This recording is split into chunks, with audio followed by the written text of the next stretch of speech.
Les obres a la futura escola i llar d'infants de Bolvir ja estan pràcticament acabades i, de fet, moltes aules ja han començat a prendre forma. El curs que ve, aquests espais ja estaran ocupats per nens i nenes i des de l'Ajuntament asseguren que no seran pocs. La llar d'infants ja ha cobert el límit de places disponibles, unes 24. Tot i que encara s'està en procés de preinscripció, el nombre de demandes és força superior a l'oferta, de manera que l'Ajuntament preveu estrenar les instal·lacions amb un ple absolut.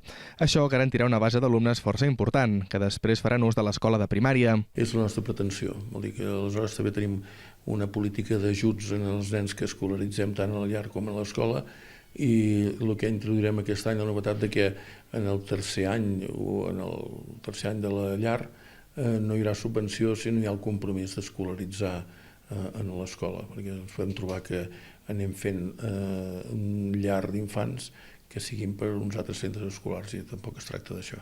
Pel que fa a l'escola de primària, el nombre d'alumnes que començaran el curs al nou equipament també es preveu molt superior a l'actual, en què les classes es faran a l'escola vella.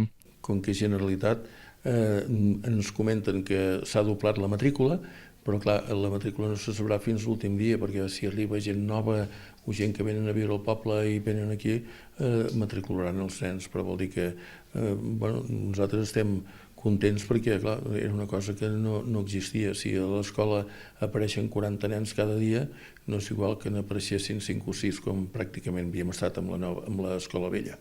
La nova escola de Bolvir l'ha finançada totalment l'Ajuntament i un cop l'acabi la cedirà al Departament d'Ensenyament de la Generalitat.